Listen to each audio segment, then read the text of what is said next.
ಬಂಧುಗಳೇ, ನಾವೀಗ ಉಡುಪಿ ಜಿಲ್ಲೆಯ ಕಾರ್ಕಳ ತಾಲೂಕಿನ ಸೂಡಿ ಗ್ರಾಮ, ಶಿರ್ಲಾಲ್ ಸೂಡಿ ಗ್ರಾಮದ ಭಗವಾನ ಆದಿನಾಥ ಸ್ವಾಮಿ ಬಸದಿಯ ಪರಿಸರದಲ್ಲಿ ನಾವಿದ್ದೇವೆ. ನೂರಾರು ವರ್ಷಗಳ ಹಿಂದೆ ಇದ್ದಂತಹ ಬಹಳ ದೊಡ್ಡ ಇತಿಹಾಸ ಇರುವಂತಹ ಈ ಸೂಡಿ ಬಸದಿ, ಸೂಡಿ ಮನೆತನದವರ ನೇತೃತ್ವದಲ್ಲಿ ಪೂಜೆ ಪುರಸ್ಕಾರಗಳು ನಡೀತಾ ಇದ್ದು, ಕಾಲಕ್ರಮೇಣ ಭೂಸುಧಾರಣೆಯ ಕಾನೂನಿನ ಜಾರಿಯಿಂದಾಗಿ, ಬಹುಶಃ ವಿವರಿಸಲಾಗದ ಕೆಲವು ಕಾರಣಗಳಿಂದಾಗಿ ಪೂಜೆ ಪುರಸ್ಕಾರಾದಿಗಳು ನಿಂತು ಈ ಬಸದಿಯ ಆದಿನಾಥ ತೀರ್ಥಂಕರನ್ನು, ಪದ್ಮಾವತಿ ಅಮ್ಮ ಇವರನ್ನು ಸ್ಥಳೀಯ ಅನಂತನಾಥ ಸ್ವಾಮಿ ಬಸದಿಯಲ್ಲಿಟ್ಟು ಅದಕ್ಕೆ ಉಂಬಳಿಯನ್ನು ಬಿಟ್ಟಂತಹ ಮಾತುಗಳು ಕೂಡ ಇದೆ. ಆದರೆ ಈಗ ಅಲ್ಲಿ ಬಸದಿಗೆ ಆ ಮೂರ್ತಿಯನ್ನು ಕೊಟ್ಟವರೂ ಇಲ್ಲ, ತಗೊಂಡವರೂ ಇಲ್ಲ. ಆ ಸಮಸ್ಯೆಗಳಿಗೆ ಕೈ ಹಾಕಿ ಕೆದಕುವುದು ಬೇಡ ಅಂಥೇಳಿ ನಾವು ಭಗವಾನ ಆದಿನಾಥ ಸ್ವಾಮಿಯ ನೂತನ ಪದ್ಮಾಸನದ ಮೂರ್ತಿಯನ್ನು ನಿರ್ಮಾಣ ಮಾಡಿಸಿ ಇವತ್ತು ಪೀಠದಲ್ಲಿ ಪೂಜ್ಯ ಸ್ವಾಮೀಜಿಯವರ ಒಂದು ಮಾರ್ಗದರ್ಶನದಲ್ಲಿ ಅದನ್ನು ಕೂರಿಸುವಂಥ ಕೆಲಸ ಇವತ್ತು ನಡೆದಿದೆ. ಇದಕ್ಕಿಂತಲೂ ಮುಖ್ಯ, ನಾವು ಈ ಸಂದರ್ಭದಲ್ಲಿ ಈ ಕ್ಷೇತ್ರವನ್ನು ಕಾಯ್ತಾ ಬಂದವರು. ಆದಿನಾಥ ಸ್ವಾಮಿ ಪದ್ಮಾವತಿ ಅಮ್ಮನ ಮೂರ್ತಿ ಬೇರೆ ಕಡೆ ಹೋದರೂ ಕೂಡ ಇಲ್ಲಿದ್ದ ಕಲ್ಕುಡ ದೈವ ಇಲ್ಲಿಂದ ಬಿಟ್ಟು ಹೋಗಲಿಲ್ಲ. ಈ ಕಲ್ಕುಡ ದೈವದ ಮೂಲ ಮೂರ್ತಿ ಆರಾಧಿಸ್ತಾ ಇದ್ದಂಥ ಕಲ್ಲು ಇದು. ನಮ್ಮೊಟ್ಟಿಗೆ ನಮ್ಮ ಸಮಿತಿಯ ಕಾರ್ಯಾಧ್ಯಕ್ಷರಾಗಿರುವಂಥ ಶಾಂತಿರಾಜ್ ಜೈನವರಿದ್ದಾರೆ. ಈ ಕಲ್ಕುಡ ದೈವದ ಒಂದು ಸನ್ನಿಧಾನ, ಕಲ್ಕುಡ ದೈವದ ಗುಡಿ, ಅದನ್ನು ನಿರ್ಮಾಣ ಮಾಡಿಕೊಡುವಂಥ ಸಂಪೂರ್ಣ ಜವಾಬ್ದಾರಿಯನ್ನು ಅವರು ವಹಿಸ್ಕೊಂಡಿದ್ದಾರೆ. ಅಲ್ಲದೆ ಇದರ ಕೆಲಸ ಕಾರ್ಯಗಳ ಉಸ್ತುವಾರಿಯನ್ನು ಕೂಡ ಅವರು ನಿರ್ವಹಿಸ್ತಾ ಇದ್ದಾರೆ. ಈ ಹೊತ್ತಿನಲ್ಲಿ ನಮ್ಮೊಂದಿಗೆ ನಮ್ಮ ಕಾರ್ಯದರ್ಶಿಯವರು ಸೂಡಿ ಮನೆತನದ ಕೊಂಡಿಯಾಗಿರುವಂತಹ ಸೂರಜ್ ಜೈನ್ ಅಡ್ವೊಕೇಟ್ ಅವರು ನಮ್ಮೊಂದಿಗಿದ್ದಾರೆ. ನಮ್ಮ ಮಹಾವೀರ್ ಜೈನ್ ಸೆಂಟ್ರಿಂಗ್ ಮತ್ತು ಎಲ್ಲ ಉಸ್ತುವಾರಿಗಳನ್ನು ನೋಡ್ತಾ ಇರುವಂಥ ಮಹಾವೀರ್ ಜೈನ್ ಅವರು ಕೋಶಾಧಿಕಾರಿಗಳಾಗಿದ್ದಾರೆ.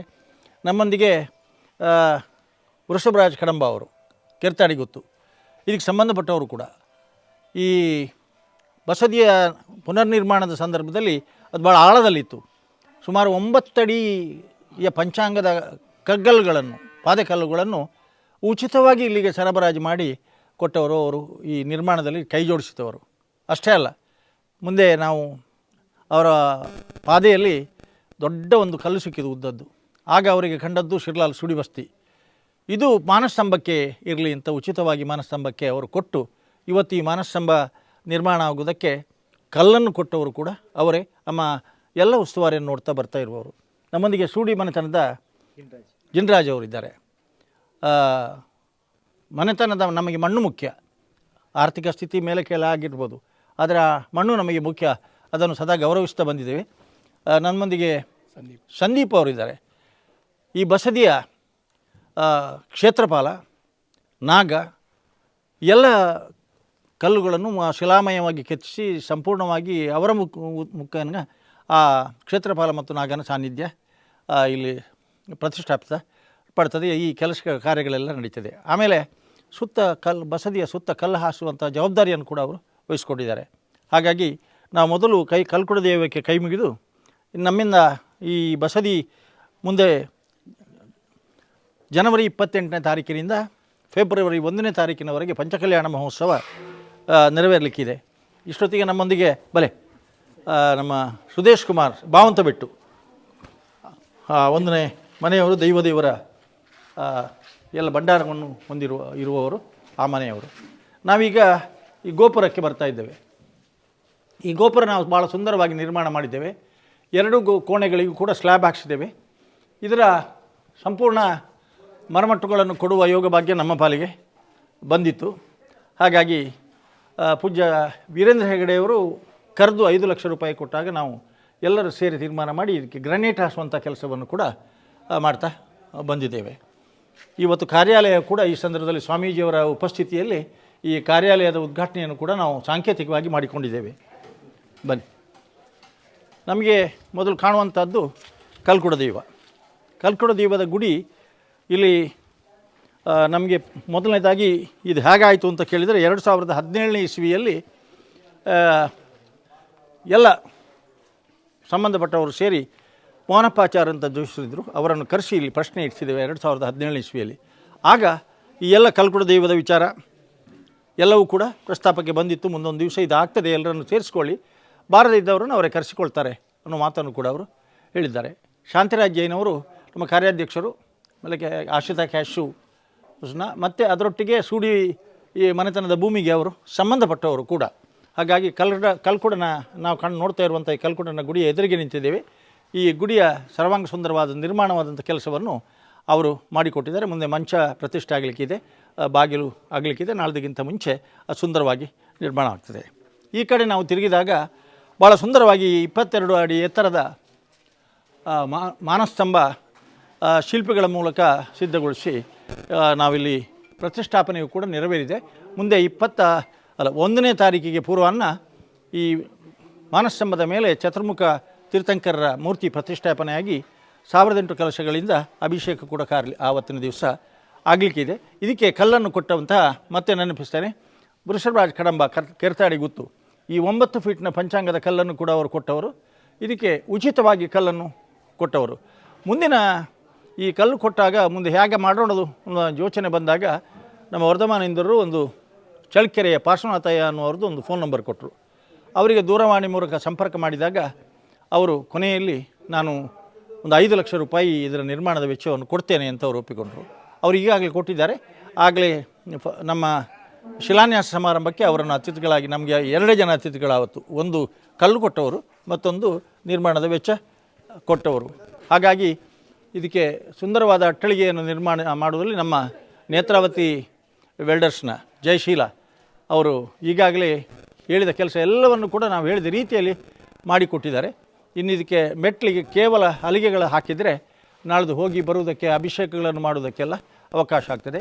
ಈ ಅಟ್ಟಳಿಗೆ ಪ್ರತಿಷ್ಠಾಪನೆಯಾಗಿ ಅಂದರೆ ಫೆಬ್ರವರಿ 1ನೇ ತಾರೀಕಿನಿಂದ ಮತ್ತು 48 ದಿವಸಗಳ ಕಾಲವರೆಗೂ ಇರ್ತದೆ. 48 ದಿವಸದಲ್ಲಿ 48ನೇ ದಿವಸದಲ್ಲಿ ಮಂಡಲ ಪೂಜೆ ಆಗುವಂಥ ಸಂದರ್ಭದಲ್ಲಿ ಈ ಮತ್ತೆ ಅಭಿಷೇಕಗಳೆಲ್ಲ ವಿಧಿವಿಧಾನಗಳು ನೆರವೇರಲಿಕ್ಕಿದೆ.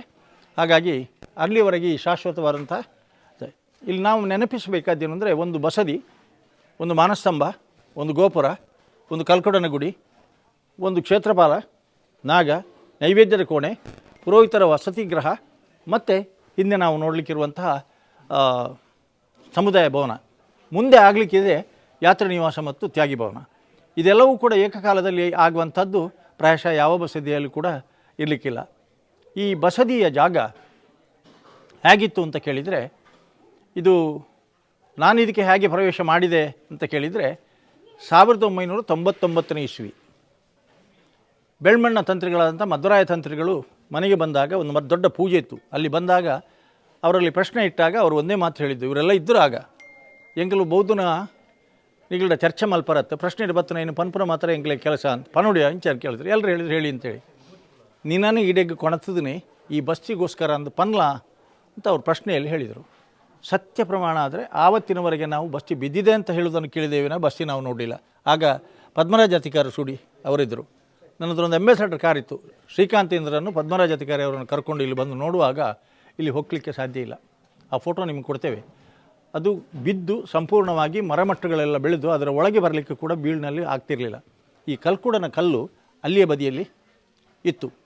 ಹಾಗಾಗಿ ಮುಂದೆ ನಾವು ಅದಕ್ಕೆ ಆಗಸ್ಟ್ ತಿಂಗಳಿನಲ್ಲಿ ಡಿಸೆಂಬರ್ನಲ್ಲಿ ಇಲ್ಲಿ ಮೌನಪಾಚಾರ ಪ್ರಶ್ನೆ ಇಟ್ಟು ಅದಕ್ಕೇನೆಲ್ಲ ಪರಿಹಾರ ಆಗಬೇಕು ಅಂತೇಳಿ ಅದನ್ನು ಮಾಡಿದ್ವಿ.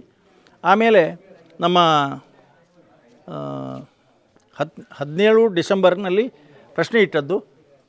ಆಗಸ್ಟ್ 18, 2018ರಲ್ಲಿ ಗ್ರಾಮ ಸೇರಿ ಸಮಸ್ತರು ನಮ್ಮ ನಿಡ್ಡಪಾದೆಯ ಗರಡಿಯಲ್ಲಿ ಸಮಸ್ತರನ್ನು ಸೇರಿಸಿಕೊಂಡು ಅಲ್ಲಿ ಒಂದು ಕಮಿಟಿ ಮಾಡಲಾಯಿತು. ಆ ಕಮಿಟಿಯಲ್ಲಿ ನಾನು ಅಧ್ಯಕ್ಷನಾಗಿ, ಶಾಂತಿರಾಜ್ಯನವರು ಕಾರ್ಯಾಧ್ಯಕ್ಷರಾಗಿ, ಆಮೇಲೆ ಸೂರಜ್ ಕುಮಾರ್ ಅವರು ಕಾರ್ಯದರ್ಶಿಯಾಗಿ, ಮಹಾವೀರ್ ಜೈನವರನ್ನು ಕೋಶಾಧಿಕಾರಿಯಾಗಿ ಅಲ್ಲಿ ಆಯ್ಕೆ ಮಾಡಲಾಗಿ ನಾವೆಲ್ಲ ಸೇರಿಕೊಂಡು ಒಗ್ಗಟ್ಟಿನಿಂದ ಈ ಕೆಲಸವನ್ನು ಮಾಡ್ತಾಯಿದ್ದೇವೆ. ಆರ್ಥಿಕವಾಗಿ ನಾವು ಇನ್ನೂ ಯಾರ ಹತ್ರವೂ ಬೇಡಲಿಕ್ಕೆ ಇಷ್ಟುವರೆಗೆ ಹೋಗಲಿಲ್ಲ. ಸೂರಜ್ ಕುಮಾರ್ ಅವರು ಸರ್ಕಾರದಿಂದ ಏನೆಲ್ಲ ಸೌಲಭ್ಯಗಳು ಸಿಗಬೇಕು ಅದರ ಬಗ್ಗೆ ನೇರವಾಗಿ ನಾವೆಲ್ಲ ಬೇಕಾದ್ದನ್ನು ತಯಾರು ಮಾಡಿ ಎಲ್ಲರೂ ಸೇರಿ ಮೀಟಿಂಗ್ನಲ್ಲಿ ಮಾಡಿ ಕೊಟ್ಟರು. ಅದನ್ನು ಬೆಂಗಳೂರಿಗೆ ಹೋಗಿ ಇಲಾಖೆಯ ಮೂಲಕ ಹೋರಾಟವನ್ನು ಮಾಡ್ತಾ ಅದನ್ನು ತರ್ತಾ ಇರುವವರು ಏನಿದ್ರು ಕೂಡ ಆ ಸೂರಜ್ ಕುಮಾರ್ ಅವರು. ಇಲ್ಲಿ ನಾವೀಗ ಬಸದಿಯ ಸುತ್ತ ಚಪ್ಪಡಿ ಕಲ್ಲು ಹಾಸಿದ್ದಾರೆ. ಇದರೆಲ್ಲ ಮೇಲುಸ್ತುವಾರಿಯನ್ನು ನೋಡ್ತಾ ಇರುವವರು ನಮ್ಮ ಸಂದೀಪ್. ಅವರ ಹತ್ರ ದೇವರ ದೇಹದಲ್ಲಿ ದೊಡ್ಡ ಕ್ರಷರ್ ಇದೆ, ಮೆಷನ್ ಇದೆ, ಪಾದಕಲ್ಲು ಕಟ್ಟಿಂಗಿನ ಎಲ್ಲ ವ್ಯವಸ್ಥೆಯೂ ಇದೆ. ಅವರು ಕೃಷಿಕರವರು, ಅವರು ಸ್ವತಃ ಮುತುವರ್ಜಿಯಿಂದ ನಮ್ಮ 20ನೇ ಬಸ್ತಿಗೆ ಸಂಪೂರ್ಣವಾಗಿ ಇದೇ ರೀತಿಯ ಹಾಸುಕಲ್ಲನ್ನು ಅವರು ಉಚಿತವಾಗಿ ಹಾಸಿಕೊಟ್ಟಿದ್ದಾರೆ. ಮುಂದೆ ನಮಗೆ ಕಾಣುವಂಥದ್ದು ಇದು ಕೇವಲ 24 ಸೆಂಟ್ಸಿನ ಒಳಗೆ ಮಾತ್ರ ಇತ್ತು. ಈ ಜಾಗವನ್ನು ನಾವು ಒಕ್ಕಲ್ನವರು ಶ್ರೀನಾಯಕರು ಅಂತೇಳಿ ಡಿಕ್ಲರೇಷನ್ ಕೊಟ್ಟು ಈ ಬಾವಿ ಅದರ ಒಳಗೆ ಇತ್ತು. ಆ ಬಾವಿಯನ್ನು ಕೂಡ ಕೊನೆಗೆ ಅವರು 3 ಮಕ್ಕಳಿಗೆ ಇದನ್ನು ಯಾರನ್ನು ಕೊಡದೆ 24 ಸೆಂಟ್ಸ್ ಜಾಗವನ್ನು ಅವರ ಮೂಲಕ ನಮ್ಮ ಸೂರಜ್ ಜೈನ್ ಅವರು ನಾವೆಲ್ಲ ಟ್ರಸ್ಟ್ ಮಾಡಿಕೊಂಡು ಆದಿನಾಥ ಸ್ವಾಮಿ ಟ್ರಸ್ಟ್ ಮಾಡಿ ಅದಕ್ಕೆ ದಾನಶಾಸನವನ್ನು ಪಡೆದುಕೊಂಡು ಮತ್ತೆ ಅಭಿವೃದ್ಧಿ ಕೆಲಸವನ್ನು ಮಾಡಿದ್ವಿ. ಅಭಿವೃದ್ಧಿ ಕಾಮಗಾರಿಗಳು ನಮ್ಮ ರಿಜಿಸ್ಟರ್ಡ್ ಬಾಡಿ ಆದಿನಾಥ ಸ್ವಾಮಿ ಬಸದಿ ಅಭಿವೃದ್ಧಿ ಸಮಿತಿಯ ವತಿಯಿಂದ ನಡೀತಾ ಇದೆ. ನಾವು ಕಾಣ್ತಾ ಇರೋದು ಒಂದು ಕ್ಷೇತ್ರಪಾಲನ ಗುಡಿ ನಿರ್ಮಾಣ ಸರ್ವಾಂಗ ಸುಂದರವಾಗಿ ಶಿಲಾಮಯವಾಗಿ ಮತ್ತು ಅದಕ್ಕೆ ಪ್ರತಿಷ್ಠಾಪನೆಯ ದಿವಸ ಶಿಖರ ಕೂರಿಸಲಿಕ್ಕಿದೆ. ಈ ಕ್ಷೇತ್ರಪಾಲನ ನಿರ್ಮಾಣದ ವೆಚ್ಚ, ಕಲ್ಲಿನ ವೆಚ್ಚ ಎಲ್ಲವನ್ನು ಉಚಿತವಾಗಿ ಒದಗಿಸಿಕೊಟ್ಟವರು. ನಾಗಬ್ರಹ್ಮನ ಸಾನ್ನಿಧ್ಯದ ಎಲ್ಲ ಶಿಲಾಮಯವಾದಂಥ ವ್ಯವಸ್ಥೆಯನ್ನು ಸಂಪೂರ್ಣವಾಗಿ ನಿರ್ವಹಿಸಿದವರು, ಉಚಿತವಾಗಿ ನಮಗೆ ಸೇವಾ ರೂಪದಲ್ಲಿ ಒದಗಿಸಿಕೊಟ್ಟವರು ಸಂದೀಪ್ ಜೈನ್ ಅವರು. ಇವರ ಉದ್ಯಮ ಇನ್ನಷ್ಟು ಅಭಿವೃದ್ಧಿ ಆಗಲಿ. ಇವರು ನಮ್ಮೊಟ್ಟಿಗಿದ್ದಾರೆ, ಟ್ರಸ್ಟ್ನಲ್ಲಿ ಕೂಡ ಇದ್ದಾರೆ. ಹಾಗಾಗಿ ಅಲ್ಲಿ ಅವರ ಜವಾಬ್ದಾರಿ ಕೂಡ ಇದರಲ್ಲಿದೆ ಅಂಥೇಳಿ ನನ್ನ ಜವಾಬ್ದಾರಿ ಅಂತೇಳಿ ಅವರು ಅದನ್ನು ಸುಂದರವಾಗಿ ನಿರ್ಮಿಸಿಕೊಟ್ಟಿದ್ದಾರೆ. ಕೆಲಸ ಆದರೆ ಸಾಲದು, ಒಳ್ಳೆಯ ಕೆಲಸ ಒಳ್ಳೆಯ ರೀತಿಯಲ್ಲಿ ಆಗಬೇಕು ಅನ್ನುವಂಥ ಮನೋಭಾವದಿಂದ ಇದನ್ನು ಅವರು ನಿರ್ಮಿಸಿಕೊಟ್ಟಿದ್ದಾರೆ ಸಂದೀಪ್ ಜೈನ್ ಅವರು. ಇಲ್ಲಿ ನಮ್ಮದು ಈ ಕಡೆ ಕಾಣುವಂಥದ್ದು ನೈವೇದ್ಯದ ಕೋಣೆ. ಶುದ್ಧ ಬಾವಿಯಿಂದ ತೀರ್ಥ ಬಾವಿಯಿಂದ ನೀರನ್ನು ಎತ್ತಿಕೊಂಡು ಬಂದು ಇಲ್ಲಿ ನೈವೇದ್ಯವನ್ನು ತಯಾರು ಮಾಡಿ ದೇವರಿಗೆ ಪ್ರತಿನಿತ್ಯ ನೈವೇದ್ಯದ ವ್ಯವಸ್ಥೆ ಆಗಬೇಕು. ಆ ನೈವೇದ್ಯದ ವ್ಯವಸ್ಥೆಯನ್ನು ಅವರು ಮಾಡಿದ್ದಾರೆ. ನಮ್ಮ ಈ ಎಲ್ಲ ಕೆಲಸ ಕಾರ್ಯಗಳು ಸುಸೂತ್ರವಾಗಿ ನೆರವೇರಬೇಕಾದರೆ, ನಿರ್ವಿಘ್ನವಾಗಿ ನೆರವೇರಬೇಕಾದರೆ ವಾಸ್ತುದೋಷಗಳು ಯಾವುದೂ ಇರಬಾರ್ದು. ಜೈನ ವಾಸ್ತು ಮತ್ತು ದೇವಾಲಯ ವಾಸ್ತುವಿನಲ್ಲಿ ತಜ್ಞರಾಗಿರುವವರು, ಶ್ರೀ ಧವಳಾ ಕಾಲೇಜಿನಲ್ಲಿ ಪ್ರಾಚಾರ್ಯರಾಗಿ ನಿವೃತ್ತಿಯನ್ನು ಪಡೆದವರು, ಪರಂಪರೆಯಿಂದ ಅವರ ಪೂಜ್ಯ ತಂದೆಯವರ ಕಾಲದಿಂದ ಪಾದೂರು ಧರ್ಮರಾಜೇಂದ್ರ ಅವರು ಕೂಡ ದೊಡ್ಡ ವಾಸ್ತುತಜ್ಞರಾಗಿ ಜ್ಯೋತಿಷ್ಯರಾಗಿ ಮಾರ್ಗದರ್ಶನವನ್ನು ನೀಡ್ತಾ ಇದ್ದವರು. ಅವರ ಬಸದಿಗೆ ಸ್ವತಃ ಅವರು ಒಂದು 18 ಲಕ್ಷ ರೂಪಾಯಿ ಮೇಲೆ ಅಲ್ಲಿ ಹಾಕಿ ಅದನ್ನು ನಿರ್ಮಾಣ ಮಾಡುವಲ್ಲಿ ಕೈ ಜೋಡಿಸಿದವರು. ಇವತ್ತು ನಿವೃತ್ತ ಪ್ರಾಚಾರ್ಯರೂ ಆಗಿರುವಂತಹ ವಾಸ್ತುತಜ್ಞ ಡಾಕ್ಟರ್ ಸುದರ್ಶನೇಂದ್ರ ಅವರು ನಮ್ಮೊಂದಿಗಿದ್ದಾರೆ. ಪ್ರತಿ ಹಂತದಲ್ಲಿಯೂ ಕೂಡ ಬಂದು ನಮಗೆ ಮಾರ್ಗದರ್ಶನವನ್ನು ಕೊಡ್ತಾ ಇದ್ದಾರೆ. ಮಾನಸ್ತಂಭ ಹೇಗಿರಬೇಕು, ಎಷ್ಟು ಎತ್ತರ ಇರಬೇಕು, ಬಸದಿ ಹೇಗಿರಬೇಕು, ಪೀಠ ಹೇಗಿರಬೇಕು, ಅದರ ದ್ವಾರಕ್ಕೆ ದೃಷ್ಟಿ ಹೇಗಿರಬೇಕು, ಇದೆಲ್ಲವನ್ನು ಕೂಡ ನಮಗೆ ಹೇಳ್ತಾ ಮಾರ್ಗದರ್ಶನ ನೀಡ್ತಾ ಬಂದವರು. ಇವತ್ತು ಕೂಡ ನಮ್ಮೊಂದಿಗೆ ಆದಿನಾಥ ಸ್ವಾಮಿಯ ಮೂರ್ತಿಯನ್ನು ಪೀಠದಲ್ಲಿ ಇಡುವುದಕ್ಕೆ ಬರುವಾಗ ಸ್ವತಃ ಅವರ ಕೈಯಿಂದಲೇ ಅಷ್ಟಬಂಧವನ್ನು ತಯಾರಿಸುವುದನ್ನು ನಾನು ನೋಡಿದೆ. ಅಷ್ಟಬಂಧವನ್ನು ತಯಾರಿಸಿ ಅಲ್ಲಿ ಹಾಕಿ ಕೂರಿಸಿ ಅದು ಅಷ್ಟು ದೃಷ್ಟಿಗೆ ಸರಿಯಾಗಿರಬೇಕು ಅಂತ ನಮ್ಮೊಂದಿಗೆ ನಮ್ಮ ಆತ್ಮೀಯ ಮಿತ್ರ ಡಾಕ್ಟರ್ ಸುದರ್ಶನೇಂದ್ರ ಪಾದೂರ್ ಅವರು ನಮ್ಮೊಂದಿಗಿದ್ದಾರೆ. ಅವರನ್ನು ಕೂಡ ಪರಿಚಯಿಸೋದಕ್ಕೆ ನನಗೆ ಭಾಳ ಸಂತೋಷ ಆಗ್ತಾಯಿದೆ. ನೂತನವಾಗಿ ನಿರ್ಮಾಣವಾದ ಶಿಲಾಮಯ ಮೂರ್ತಿಯನ್ನು ನಾವು ಪ್ರತಿಷ್ಠಾಪನೆ ಇವತ್ತು ಕಾರ್ಕಳ ಸ್ವಾಮೀಜಿಯವರು ಮಾಡಿದ್ದಾರೆ. ಮೇಲ್ಗಡೆಯಿಂದ ಸುಂದರವಾದಂಥ ಕೆತ್ತನೆಯ ಕೆಲಸಗಳು. ನಾವು ಇವತ್ತು ನೆನಪಿಸಿಕೊಳ್ಬೇಕಾದ್ದು ಸ್ವರ್ಗೀಯ ನಮಿರಾಜೇಂದ್ರನ್ನು, ಕಾಶಿಬೆಟ್ಟು ನಮಿರಾಜೇಂದ್ರರು. ನಾವು ಒಂದು ತುಂಡು ಮರ ಇಲ್ಲದೇ ಇರುವಂಥ ಸಂದರ್ಭದಲ್ಲಿ ಅವರ ಜಾಗದಿಂದ ಸಾಕಷ್ಟು ಮರವನ್ನು ಕೊಟ್ಟಿದ್ದಾರೆ, ಸಂತೋಷಪೂರ್ವಕವಾಗಿ ಕೊಟ್ಟಿದ್ದಾರೆ. ಅವರು ಇವತ್ತು ನಮ್ಮೊಂದಿಗೆ ಇಲ್ಲ, ಆದರೆ ಅವರ ಕುಟುಂಬಸ್ಥರು ವಂಶಸ್ಥರು ಕೂಡ ನಮ್ಮೊಂದಿಗೆ ಇವತ್ತಿನ ದಿವಸ ಇದ್ದಾರೆ. ಆಮೇಲೆ ಅದಕ್ಕೆ ಕಡಿಮೆ ಬಿದ್ದಂತಹ ಮರವನ್ನು ನಾವು ಇವತ್ತಿನ ದಿವಸ ನಮ್ಮ ನಕರೆ ಜಯರಾಮಾಚಾರ್ಯರನ್ನು ನೆನಪಿಸ್ಕೊಳ್ಬೇಕು. ಅವರು ಸುಂದರವಾದಂಥ ಕೆತ್ತನೆಯ ಕೆಲಸವನ್ನೆಲ್ಲ ಮಾಡಿಕೊಟ್ಟವರು ಅವರು. ಹಾಗೆ ಇದಕ್ಕೆ ಬೇಕಾದಂಥ ಉಳಿದಂಥ ಮರಗಳನ್ನೆಲ್ಲ ನಮ್ಮ ಭೂಮಿಯಿಂದ ಉಚಿತವಾಗಿ ನಾವು ಕೊಟ್ಟು ಈ ಕಾರ್ಯ ಕೈಗೂಡಬೇಕು ಅನ್ನೋ ದೃಷ್ಟಿಯಲ್ಲಿ ನಮಗೆ ಅದನ್ನು ಕೊಡುವಂಥ ಅವಕಾಶ ಭಗವಂತ ಕೊಟ್ಟಿದ್ದ. ಬಲೆ ಇಲ್ಲಿನ ಎದುರಿನಲ್ಲಿ 2 ದ್ವಾರಪಾಲಕರ ಮೂರ್ತಿಗಳು ಕೂತ್ಕೊಳ್ಳಿಕ್ಕಿದೆ. ಈಗಾಗಲೇ ಅದರ ದ್ವಾರಪಾಲಕರ ಮೂರ್ತಿಗಳು ಕೂಡ ರೆಡಿಯಾಗಿದೆ. ಮತ್ತು ಇದಕ್ಕೆ ಒಂದು ಕೊಲಾಪ್ಸಬಲ್ ಗೇಟ್ ಕೂಡ ನಾವು ಮಾಡ್ತೇವೆ. ಯಾಕಂದರೆ ಹೊರಗಿನಿಂದ ಬಂದವರು ಕೂಡ ಕೈ ಮುಗಿದು ಹೋಗುವ ಹಾಗೆ ಆಗಬೇಕು. ಸುಂದರವಾದಂಥ ನಾವು ಹೆಚ್ಚು ಆಡಂಬರಕ್ಕೆ ಹೋಗಲಿಲ್ಲ. ಈ ಕಲ್ಲಿನ ಕಂಬಗಳು ಸುಮಾರು ಒಂದೊಂದು ಕಂಬಕ್ಕೆ ಒಂದು 25,000 ಸಾವಿರ ರೂಪಾಯಿ ಹಾಗೆ ಎಲ್ಲವನ್ನು ಒದಗಿಸಿಕೊಟ್ಟವರು ನಮ್ಮ ಕಾರ್ಕಳದ ಸರ್ವಾಜ್ ಕಡಂಬರು ಮತ್ತು ಸಂದೀಪ್ ಅವರು. ಈಗ ನಾವು ಮುಚ್ಚಿಗೆ ಆಯಿತು, ಒಳಗೆ ನಾವು ದೇವಾಲಯದ ಒಳಗೆ ಪ್ರವೇಶಿಸ್ತಾ ಇದ್ದೇವೆ. ಇವತ್ತು ಇಲ್ಲಿ ನಮಗೆ ಆದಿನಾಥ ಸ್ವಾಮಿಯ ಬಿಂಬವನ್ನು ಪೀಠದಲ್ಲಿ ಇಡುವುದಕ್ಕೆ ಬೇಕಾದಂಥ ಸಂದರ್ಭದಲ್ಲಿ ಪೂಜೆ ಪುರಸ್ಕಾರಾದಿಗಳನ್ನು ನೆರವೇರಿಸಿ ನಮ್ಮ ಕುತ್ತೂರಿನ ಶಿಲ್ಪಿ ಪ್ರವೀಣ್ ಅವರು ಸ್ವತಃ ಬಂದು ಅದಕ್ಕೆ ಆ ದೃಷ್ಟಿಗೆ ಸರವಾಗಿ ಅದು ನಿಲ್ಲುವ ಹಾಗೆ ಇಲ್ಲಿ ಬಂದು ಮಾಡಿಕೊಟ್ಟಿದ್ದಾರೆ. ಇಲ್ಲಿ ಮುಂದೆ ಸುತ್ತಿರ್ತದೆ. ಇದಕ್ಕೆ ಇಲ್ಲಿ ಸುಂದರವಾದಂತಹ 24 ತೀರ್ಥಂಕರರ ಪೀಠ ಪ್ರಭಾವಳಿ ಸಹಿತ ಪಂಚಲೋಹದ ಮೂರ್ತಿಗಳನ್ನು ಇಡುವಂಥ ಒಂದು ದೊಡ್ಡ ವ್ಯವಸ್ಥೆ ಮಾಡಿಕೊಂಡು ಹುಬ್ಬಳ್ಳಿಯ ಗೆ ಅದನ್ನು ನಾವು ಈಗಾಗಲೇ ಅದನ್ನು ಮಾಡಬೇಕು ಅನ್ನೋದನ್ನು ಮುಂಗಡವಾಗಿ ಕೊಟ್ಟಿದ್ದೇವೆ. ನಾಳ್ದು ಗಂಧಗುಡಿ ಸಹಿತವಾಗಿ ಇದು 24 ತೀರ್ಥಂಕರರ ಗಂಧಗುಡಿ ಇಲ್ಲಿ ಬರ್ತದೆ. ಚಂದವಾದಂಥ ಸುಮಾರು 4 ಲಕ್ಷ ರೂಪಾಯಿ ವೆಚ್ಚದಲ್ಲಿ ಆ ಗಂಧಗುಡಿಯು ಕೂಡ ಆಗ್ತದೆ. ನಾವಿಲ್ಲಿ ಸುತ್ತ ಹೆಚ್ಚು ವೈಭವಕ್ಕೆ ಹೋಗಲಿಲ್ಲ. 3 ಸುತ್ತ ಕೂಡ ಇಲ್ಲಿ ಗ್ರಾನೈಟ್ ಹಾಕ್ಸಿದ್ದೇವೆ. ಪೂಜ್ಯ ಕಾಮಂದರು ಅನುಗ್ರಹ ಮಾಡಿದಾಗ ನಮಗೆ ಕಂಡದ್ದಿಷ್ಟೇ ಆ ಹಣ ಶಾಶ್ವತವಾಗಿ ಉಳಿಯ ಆಗಬೇಕು ಅನ್ನೋ ದೃಷ್ಟಿಯಿಂದ ಇಲ್ಲಿ ನಾವು ಮಾಡ್ತಾ ಬಂದಿದ್ದೇವೆ. ಒಂದು ಹಾಗೆ ಇಲ್ಲಿಯೂ ಕೂಡ ಸರಳವಾಗಿ ಮುಚ್ಚಿಗೆ ನಮ್ಮ ಇಲ್ಲಿಯ ಹವಾಮಾನಕ್ಕೆ ನಾವು ಶಿಲಾಮಯವಾಗಿ ಮಾಡಲಿಕ್ಕೆ ಹೋಗಲಿಲ್ಲ. ಈ ಮಾಡಿದ್ದನ್ನು ಇದ್ದ ಹಾಗೆ ಚಂದವಾಗಿ ಮಾಡೋಣ ಅಂಥೇಳಿ ಮರದ ಮುಚ್ಚಿಗೆ ಕೆಲಸವನ್ನು ನಾವು ಮಾಡ್ತಾ ಬಂದಿದ್ದೇವೆ. ಹಾಗೆ ಈ ಪ್ರದಕ್ಷಿಣಾ ಸುತ್ತಿಗೆ ಬಂದವರೆಲ್ಲ ಭಕ್ತಾದಿಗಳು ಈ ಒಳಗೆ ಬಂದವರು ಪ್ರದಕ್ಷಿಣೆ ಮಾಡೋದಕ್ಕೆ ಬೇಕಾದಂಥ ವ್ಯವಸ್ಥೆ ಶುದ್ಧ ಒಂದು ಕಿಟಿಕಿಯವರೆಗೆ ಗ್ರಾನೈಟ್ ಹಾಕಿಸಿ, ನೆಲಕ್ಕೂ ಗ್ರಾನೈಟ್ ಹಾಕಿಸಿ, ಇದು ಶಾಸ್ತ್ರೋಕ್ತವಾಗಿ ಬಹಳ ಹಿಂದೆಯೇ ಈ ಪೀಠದ ಕಲ್ಲು ಸ್ಥಾಪನೆ ಮಾಡುವಾಗ ಅಭಿಷೇಕ ಜಲ ಹೇಗೆ ಹೋಗಬೇಕು ಅನ್ನೋದರ ದೃಷ್ಟಿಯಿಂದ ಆ ಪಾಣಿಪೀಠದಿಂದ ಇಳಿದಂಥ ನೀರು ಹೇಗೆ ಹೋಗಬೇಕು ಅನ್ನೋ ದೃಷ್ಟಿಯಲ್ಲಿ ಇದನ್ನು ಶಿಲ್ಪಿಗಳು ವಾಸ್ತು ತಜ್ಞರ ಸಲಹೆ ಸೂಚನೆಯಂತೆ ನಾವು ಇದನ್ನು ಮಾಡಿದ್ದೇವೆ. ಮುಂದೆ ಬಂದಾಗ ನಮಗೆ ಕಾಣಿಸುವಂಥದ್ದು ಉತ್ತರಾಭಿಮುಖವಾಗಿ ಈ ಮುಂದೆ ನಮಗೆ ಕಾಣುವಂಥ ಪದ್ಮಾವತಿ ಅಮ್ಮನವರ ಮೂರ್ತಿ ಇಲ್ಲಿ ಪ್ರತಿಷ್ಠಾಪನೆ ಆಗಲಿಕ್ಕಿದೆ. ಇಲ್ಲಿ ಬಹುತೇಕ ಜೈನೇತರರು ಕೂಡ ಭಕ್ತಾದಿಗಳು ಇರೋದರಿಂದ ಅವರಿಗೂ ಕೂಡ ದೇವರ ಸಾನ್ನಿಧ್ಯವನ್ನು ನೇರವಾಗಿ ನೋಡುವಂಥ ಅವಕಾಶ ಬೇಕು ಅನ್ನೋ ಉದ್ದೇಶದಿಂದ ಮುಂದೆ ಈ ಪದ್ಮಾವತಿ ಅಮ್ಮನ ಮೂರ್ತಿಯು ಪಂಚಲೋಹದ್ದು ಈಗಾಗಲೇ ಆಗಿದೆ. ಬನ್ನಿ ಒಂದು ನಿಮಿಷ, ಅವರು ನಮ್ಮೊಂದಿಗಿದ್ದಾರೆ.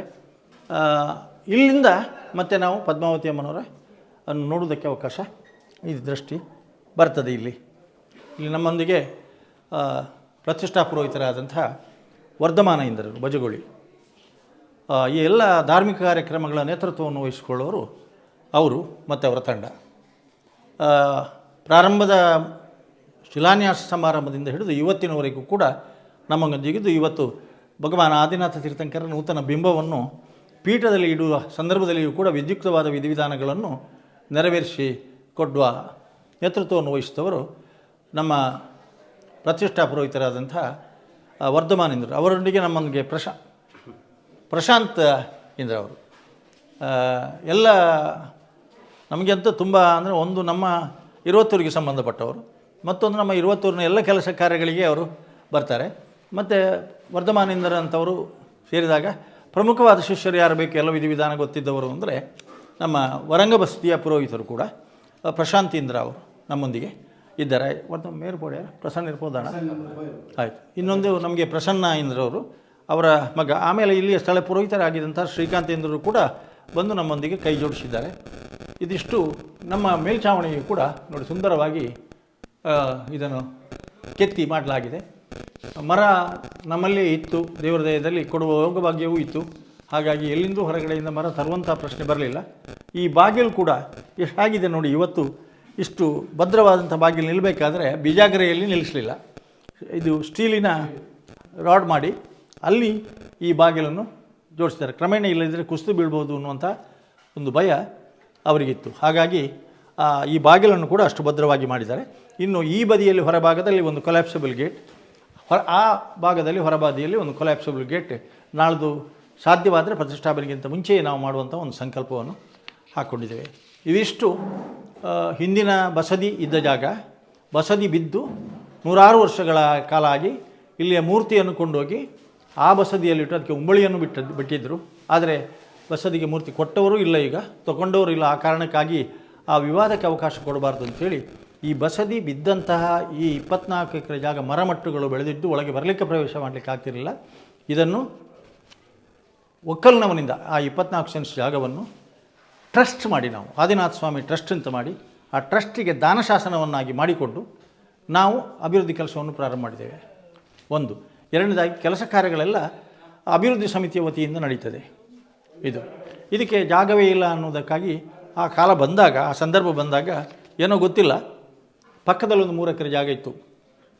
ಅವರ ಮಗಂದೆ ಬೆಳಗಾಂನಲ್ಲಿದ್ದಾರೆ. ಆ 3 ಎಕರೆ ಜಾಗವನ್ನು ಕೂಡ ಒಂದು 30 ಲಕ್ಷಕ್ಕೆ ಪರ್ಚೇಸ್ ಮಾಡಿದೆ.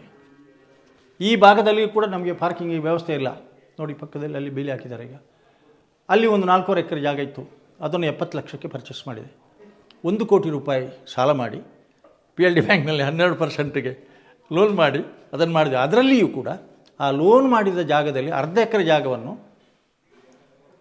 ಸಮುದಾಯ ಭವನ, ಯಾತ್ರಾ ನಿವಾಸ ಮತ್ತು ತ್ಯಾಗಿ ಭವನಕ್ಕಾಗಿ ದಾನಶಾಸನ ಮಾಡಿ ನಮ್ಮ ಮಿಸಸ್ನ ಹೆಸರಲ್ಲಿ ಟ್ರಸ್ಟ್ ಮಾಡಿಕೊಂಡು ದಾನಶಾಸನ ಮಾಡಿಕೊಂಡು ಬಸದಿಗೆ ಕೊಟ್ಟಿದ್ದೇವೆ. ಹಾಗಾಗಿ ಇದು ಆಗುವ ಯೋಗ ಇತ್ತು, ನಾವೆಲ್ಲ ಸೇರುವ ಯೋಗ ಭಾಗ್ಯ ಇತ್ತು ನಮ್ಮ ಈ ತಲೆಮಾರಿನಲ್ಲಿ. ಯಾಕಂದರೆ 100 ವರ್ಷಗಳಾಗಿದೆ ಬಿದ್ದಿದ್ದು, ಇಲ್ಲಿ ಪ್ರವೇಶ ಮಾಡಲಿಕ್ಕೆ ಸಾಧ್ಯ ಇರಲಿಲ್ಲ. ಅಂಥ ಪರಿಸ್ಥಿತಿಯಲ್ಲಿದ್ದು ಯಾವ ಮನೆತನದವರು ಒಂದು ಗುತ್ತಿ ಮರ ಕೊಡಲಿಲ್ಲ ಇದಕ್ಕೆ, ಆಯ್ತಲ್ಲ, ಅಥವಾ ಕೈ ಏರಿಸಿ ಕೊಡಲಿಲ್ಲ. ನಮ್ಮಲ್ಲಿ ಅಂದರೆ ಸೂಡಿ ಮನೆತನದ ಕೊಂಡಿಯಾಗಿದ್ದಂಥ ಸೂರಜ್ ಜೈನವರು ನಮ್ಮೊತ್ತಿಗೆ ಇರೋದರಿಂದ ಅವರು ಕಾರ್ಯದರ್ಶಿಯಾಗಿದ್ದು ಸರ್ಕಾರದಿಂದ ಏನೆಲ್ಲ ಬರಬೇಕು ನಾವೆಲ್ಲ ಪ್ರಯತ್ನ ಮಾಡಿದ ನಂತರ ಅವರು ಹೋಗಿ ಅದನ್ನು ಫಾಲೋಅಪ್ ಮಾಡಿಕೊಂಡು ಬರ್ತಾರೆ. ಈಗ ನಮ್ಮ ಯಾತ್ರಾ ನಿವಾಸಕ್ಕೆ ಮತ್ತು ತ್ಯಾಗಿ ಭವನಕ್ಕೆ ಒಂದು 87 ಲಕ್ಷ ರೂಪಾಯಿ ಯೋಜನೆ ಹಾಕಿದ್ದೇವೆ. ಬಹುಶಃ ಈ ತಿಂಗಳ ಕೊನೆಯೊಳಗೆ ಒಂದು 50 ಲಕ್ಷ ಆದರೂ ನಮಗೆ ಅದಕ್ಕೆ ಮಂಜೂರಾತಿ ಆಜ್ಞೆ ಬರ್ಬೋದು. ಸಭಾಭವನ ಸುಮಾರು 5,500 ಸ್ಕ್ವೇರ್ ಫೀಟಿನ ಸಭಾಭವನ, ಅದು 80-90 ಲಕ್ಷ ರೂಪಾಯಿ ವೆಚ್ಚದ ಇದು. ನಾವು 12% ಸಾಲದಲ್ಲಿದ್ದರೂ ಕೂಡ 50 ಸೆನ್ಸ್ ಜಾಗವನ್ನು ದಾನಶಾಸನವಾಗಿ ನಾವು ಕೊಡುವಂಥ ಯೋಗ ಭಾಗ್ಯ ಸಿಕ್ಕಿತು ನಮಗೆ. ಅಲ್ಲಿ ಮುಂದೆ ನಾವು ಸಭಾಭವನವನ್ನು ವೀಕ್ಷಿಸೋದಕ್ಕಾಗಿ ಹೋಗ್ತಾ ಇದ್ದೇವೆ. ಬಸದಿಯ ತೀರ್ಥ ಬಾವಿ, ಇದೇ ಬಾವಿ, ಅದನ್ನು ನಾವು ಜೀರ್ಣೋದ್ಧಾರ ರಿಪೇರಿ ಮಾಡಿಸಿ 1-2 ಲಕ್ಷ ರೂಪಾಯಿ ಖರ್ಚು ಮಾಡಿ ರಿಪೇರಿ ಮಾಡಿಸಿದ್ವಿ.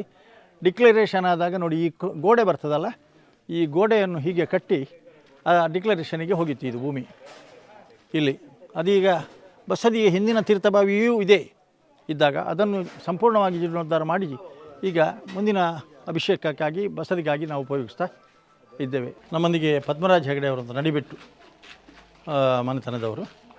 ಅವರಲ್ಲಿ ಪದ್ಮಾವತಿ ಅಮ್ಮನನ್ನು ಪ್ರತಿಷ್ಠೆ ಮಾಡಿ ಪೂಜೆ, ನಿತ್ಯ ಪೂಜೆ ಕೂಡ ನಡೀತದೆ. ನಮ್ಮ ಎಲ್ಲ ಕೆಲಸ ಕಾರ್ಯಗಳಲ್ಲಿ, ಅದರಲ್ಲಿ ಮುಖ್ಯವಾಗಿ ನಾಳದು ಬಸದಿಯ ಅನ್ನ ಸಂತರ್ಪಣೆಯ ದೊಡ್ಡ ಜವಾಬ್ದಾರಿಯನ್ನು ಹೊರುವವರು ನಮ್ಮ ಪದ್ಮರಾಜ್ ಹೆಗಡೆ ಅವರು. ಇವತ್ತು ನಮ್ಮೊಂದಿಗಿದ್ದಾರೆ, ಮುಂದೆಯೂ ನಮ್ಮೊಂದಿಗೆ ಇರ್ತಾರೆ, ಹಿಂದೆಯೂ ನಮ್ಮೊಂದಿಗೆ ಇದ್ದರು. ಅವರು ನಮಗೊಂದು ಆನೆಯ ಬಲ. ಇಲ್ಲಿ ನಾವು ನಿಂತಿರುವಂಥದ್ದು ಅರ್ಚಕರಿಗಾಗಿ ನಿರ್ಮಿಸ್ತಾ ಇರುವಂತಹ ಮನೆ. ಪ್ರಾಯಶಃ ಏಕಕಾಲದಲ್ಲಿ ಬಸದಿ, ಮಾನಸ್ತಂಭ, ಗೋಪುರ, ಅರ್ಚಕರ ಪುರೋಹಿತರ ಮನೆ, ಆಮೇಲೆ ಇದು ನಮ್ಮ ಸಮುದಾಯ ಭವನ, ಇದೆಲ್ಲ ಏಕಕಾಲದಲ್ಲಿ ಆಗುವಂಥದ್ದು. ಈ ಕೆಲಸ ಕಾರ್ಯಗಳು ನಡೀತಾ ಇದೆ. ಇದರ ಒಳಗೆಲ್ಲ ಬಾತ್ರೂಮು, ಮುನಿಗಳು ಬಂದಾಗ ನಾಳ್ದು ಈ ಜಾಗ ನಮ್ಮ ಮುನಿಗಳ ವಾಸಕ್ಕೆ ಇರ್ತದೆ. ಹಾಗಾಗಿ ನಮ್ಮ ಇಲ್ಲಿಂದ ದೂರದಲ್ಲಿ ಕಾಣುವಂಥದ್ದು ಅಲ್ಲಿ ಕಾಣ್ತಾ ಇದೆ. ಆ ಮನೆ ನಿರ್ಮಾಣ ಆಗ್ತಿರೋಂಥ ಪುರೋಹಿತರ ವಾಸ್ತವ್ಯಕ್ಕೆ ಬೇಕಾದಂಥ ಮನೆ ಅಲ್ಲಿ ನಿರ್ಮಾಣ ಆಗ್ತಾಯಿದೆ. ಮುಂದೆ ಇಲ್ಲಿ ನಾವು ಕಾಣ್ತಾ ಇರುವಂಥದ್ದು ನಮ್ಮ ಹೆಸರಿನಲ್ಲಿರುವಂಥ ಜಾಗದಲ್ಲಿ ಪಟ್ಟ ಜಾಗದಿಂದ 50 ಸೆನ್ಸ್ ಜಾಗವನ್ನು ಈ ಸಮುದಾಯ ಭವನ, ಯಾತ್ರಾ ನಿವಾಸ, ತ್ಯಾಗಿ ಭವನಕ್ಕಾಗಿ ದಾನಶಾಸನ ಮಾಡಿಕೊಟ್ಟಿದ್ದೇವೆ. ಅದರಲ್ಲಿ 54 ಅಡಿ ಅಗಲ, 100 ಅಡಿ ಉದ್ದದ ಒಂದು ಸಮುದಾಯ ಭವನ ನಿರ್ಮಾಣ ಆಗ್ತಿದೆ. ಸುಮಾರು 97 ಲಕ್ಷ ರೂಪಾಯಿ ಅಂದಾಜು ವೆಚ್ಚದಲ್ಲಿ ನಿರ್ಮಾಣ ಆಗ್ತಿರುವಂಥ ಈ ಸಮುದಾಯ ಭವನಕ್ಕೆ ಇಲ್ಲಿಯೂ ಕೂಡ ಬಸದಿಯ 24 ಸೆನ್ಸ್ ಜಾಗ ಇದ್ಬಿಟ್ಟು ಬೇರೆ ಯಾವ ಜಾಗವೂ ಇರಲಿಲ್ಲ. ನಮಗೆ ಒಂದು ಕಲ್ಯಾಣ ಮಂಟಪ ಬೇಕು, ಸಮುದಾಯ ಭವನ ಬೇಕು, ತ್ಯಾಗಿ ನಿವಾಸ ಬೇಕು, ಯಾತ್ರಾ ನಿವಾಸ ಬೇಕು ಅನ್ನೋ ಕಾರಣಕ್ಕಾಗಿ ಈ 3 ಎಕರೆ ಜಾಗ ನಾನು ಪಟ್ಟಾ ಲ್ಯಾಂಡ್ ಪರ್ಚೇಸ್ ಮಾಡಿದ್ದು. ಅದರಲ್ಲಿ 50 ಸೆನ್ಸ್ ಜಾಗವನ್ನು ಬಸದಿಯ ಟ್ರಸ್ಟಿನ ಹೆಸರಿಗೆ ನನ್ನ ಮಿಸಸ್ಸಿನ ಒಂದು ಸ್ಮರಣಾರ್ಥವಾಗಿ ದಾನಶಾಸನವಾಗಿ ಮಾಡಿಕೊಟ್ಟಿದ್ದೇನೆ. ಇಲ್ಲಿ ಇದರ ಒಳಗೆ ಮುಂದೆ ಒಂದು ಶಟಲ್ ಕೋರ್ಟ್ ಮಾಡುವಂಥ ಒಂದು ಯೋಜನೆ ಕೂಡ ಹಾಕ್ಕೊಂಡಿದ್ದೇವೆ. ಹಾಗಾಗಿ ದೂರದ ಊರಿನಿಂದ ಯಾಕಾಗಿ ಮಕ್ಕಳೆಲ್ಲ ಪ್ರದೇಶದಲ್ಲಿದ್ದಾರೆ, ಪರ ಊರಿನಲ್ಲಿದ್ದಾರೆ, ಇಂಥವ್ರ ಸಂಖ್ಯೆ ಹೆಚ್ಚಾಗಿದೆ ಈಗ. ಹಾಗಾಗಿ ಮುಂದೆ ಇದರಲ್ಲಿ ಸ್ವಲ್ಪ ಕೃಷಿ ಅಭಿವೃದ್ಧಿ ಮಾಡಲಿಕ್ಕೂ ಕೂಡ ಇದೆ. ಅದರಲ್ಲಿ ಏನು ಉತ್ಪತ್ತಿ ಬಂದರೂ, ಸೈಟ್ನಲ್ಲಿ ಆಗಲಿ ಯಾವುದರಲ್ಲಿ ಬಂದರೂ ಕೂಡ ಅದು ನಮ್ಮ ಚಾರಿಟೇಬಲ್ ಟ್ರಸ್ಟ್ನಲ್ಲಿ ಇರ್ತದೆ. ಆ ಟ್ರಸ್ಟ್ನ ಮೂಲಕ ಬಸದಿಗೋ, ಶಾಲೆಗೋ, ಆಸ್ಪತ್ರೆಗೋ ಯಾವುದಕ್ಕೋ ಕೊಡೋದಕ್ಕೆ ಅದಕ್ಕೆ ಯೋಜನೆಯನ್ನು ಹಾಕ್ಕೊಂಡು ಇದು ಒಂದು ಇದರಲ್ಲಿ ಟ್ರಸ್ಟೇ ಮಾಡ್ತಾಯಿದ್ದೇವೆ ನಾವು. ಇದಕ್ಕೆ ಈಗ ನಾವು ಪಕ್ಕದ್ದು ಆ ಸೈಟಿಗೋಸ್ಕರ ಇರುವ ಜಾಗ ಅನ್ನೋದು ನಮಗೆ ಭಾಳ ಮುಖ್ಯ. 54 ಅಡಿ ಅಗಲ, ಸಾಕಷ್ಟು ನಮ್ಮ ನೇತ್ರಾವತಿ ಬಿಲ್ಡರ್ಸ್ ಅವರ ಜಯಶೀಲ ಅಂತೇಳಿ ಇದನ್ನು ನಿರ್ಮಿಸಿ ಕೊಟ್ಟಿದ್ದಾರೆ. ಅವರು ನಮಗೆ ಭಾಳ ಖುಷಿ. ಅಂದರೆ ಹೇಗೆ ಬೇಕೋ ಹಾಗೆ ಮಾರ್ಗದರ್ಶನ ನೀಡಿ ಕೆಲಸ ಕಾರ್ಯಕ್ಕೆ ಅತ್ಯಂತ ಇದನ್ನು ಚಂದವಾಗಿ. ಯಾಕೆಂದರೆ ಇಲ್ಲಿ ನಾವು ಮೇಲ್ಗಡೆಯಿಂದ ಯಾಕೆ 6 ಅಡಿ ಓಪನ್ ಇಟ್ಟಿದ್ದೇವೆ ಅಂತ ಕೇಳಿದರೆ, ಯಾವುದೇ ಸಂದರ್ಭದಲ್ಲಿ ಗಾಳಿ ಬೆಳಕಿಗೆ ತೊಂದರೆ ಆಗಬಾರ್ದು ಮತ್ತು ಎಕ್ಕೋ ಆಗಬಾರ್ದು ಅನ್ನುವ ಕಾರಣಕ್ಕಾಗಿ ಇಟ್ಟದಷ್ಟೇ ಅಲ್ಲದೆ ಇವತ್ತು ಇದು 30 ಅಡಿ ಇದ್ದರೆ ಅದು ಸ್ವಲ್ಪ ಕಡಿಮೆ ಇದ್ದರೂ ಕೂಡ ನಾವು ಮಧ್ಯದಲ್ಲಿ 3 ಅಡಿ 4 ಅಡಿ ಮಾತ್ರ ಗೋಡೆ ಹಾಕ್ತೇವೆ. ನಮ್ಮ ಕಾನ್ಸೆಪ್ಟ್ ಏನಿದೆ ಅಂತ ಕೇಳಿದರೆ, ಇಲ್ಲಿ ಹಾಲ್ನಲ್ಲಿ ಜನಜಂಗುಳಿ ಜಾಸ್ತಿ ಆದರೆ ಅಲ್ಲಿ ಕೂಡ ಕುರ್ಚಿ ಹಾಕಿದರೆ ಕಾಣ್ತದೆ. ಮತ್ತೊಮ್ಮೆ ಊಟಕ್ಕೆ ಬೇಕಾದಂಥ ಸಂದರ್ಭ, ಭೋಜನಾಲಯ ಅದಕ್ಕೆ ಕಡಿಮೆ ಆದರೂ ಕೂಡ ಅಲ್ಲಿಂದ ಇಲ್ಲಿಗೆ ನಾವು ಶಿಫ್ಟ್ ಮಾಡಿ ಹಾಕೊಳ್ಳೋಕ್ಕಾಗ್ತದೆ. ಕೆಲವರಿಗೆ ಊಟ ಇಲ್ಲೇ ಮಾಡಬೇಕು ಅಂತಿರ್ತದೆ. ಹಾಗಾಗಿ ಜನ ಒತ್ತಡ ಆದರೆ ಒಂದು ಕಡೆಯಲ್ಲಿ ಬಫೆ, ಮತ್ತೊಂದು ಕಡೆಯಲ್ಲಿ ಈ ಕೂತು ಊಟ ಮಾಡುವಂಥ ಯೋಜನೆ. ಮುಂದೆ ನಮಗೆ ಕಾಣುವಂಥ ಸ್ಟೇಜ್ ಇದೆ. ಆ ಸ್ಟೇಜಿನ ಹಿಂದುಗಡೆ 2 ಗ್ರೀನ್ ರೂಮ್ಸ್ ಮಾಡಿದ್ದೇವೆ. ಆ ಗ್ರೀನ್ ರೂಮ್ಗಳಲ್ಲಿ 2 ರೂಮ್ನಲ್ಲೂ ಕೂಡ ಅಟ್ಯಾಚ್ಡ್ ಬಾತ್ ವಿತ್ ಟಾಯ್ಲೆಟ್ ಮಾಡಿದ್ದೇವೆ. ಈ ಮೇಲ್ಗಡೆ ಈ ಜಾಗ ಅಲ್ಲಿ ನೀರಿನ ಟ್ಯಾಂಕ್ ಇಟ್ಟಿದ್ದೇವೆ ನಾವು, ಅಷ್ಟಕ್ಕೂ ಸ್ಲ್ಯಾಬ್ ಹಾಕಿದ್ದೇವೆ. ನಾವು ಮುಂದೆ ಹೋಗುವಾಗ ಗೊತ್ತಾಗ್ತದೆ ನಮಗೆ. ಈ 5-6 ಕಡೆಯೂ ಕೂಡ ನಮಗೆ ರೋಲಿಂಗ್ ಶಟರ್ ಬರ್ತದೆ. ಈಗಾಗಲೇ ನಿರ್ಮಾಣ ಹಂತದಲ್ಲಿದೆ ರೋಲಿಂಗ್ ಶಟರ್ ಹಾಕಲಿಕ್ಕೆ. ಹಕ್ಕಿಗಳು ಕೂಡ ಒಳಗೆ ಬರಲಿಕ್ಕಿಲ್ಲ, ಇದಕ್ಕೆ ಗ್ಲಾಸ್ ಶಟರ್ಸ್ ಬರ್ತದೆ. ಮೇಲುಗಡೆಯಿಂದ ಏನೆಲ್ಲ ಇದೆ ಅದನ್ನೆಲ್ಲ ಸರಿ ಮಾಡಿಸಿ ಸಾಧ್ಯವಾದಷ್ಟು ಪಂಚಕಲ್ಯಾಣಕ್ಕಿಂತ ಮುಂಚೆ ಮಾಡಬೇಕು. ನೆಲದ್ದು ಕೆಲಸ, ಗೋಡೆ ಕೆಲಸ ಮಾಡಲಿಕ್ಕೆ ಆಗದಿದ್ದರೆ ನೆಲಕ್ಕೆ ಮ್ಯಾಟ್ ಹಾಕಿ ಆದರೂ ನಾವು ಕಾರ್ಯಕ್ರಮ ಎಲ್ಲ ಇಲ್ಲೇ ಮಾಡ್ತೇವೆ. ಇಲ್ಲ ಇದರ ಲಕ್ಷಾಂತರ ರೂಪಾಯಿ ನಾವು ಪುನಃ ಅದಕ್ಕೆ ಬಾಡಿಗೆ ಕೊಡಬೇಕಾದಂಥ ಪರಿಸ್ಥಿತಿ ಬರ್ತದೆ.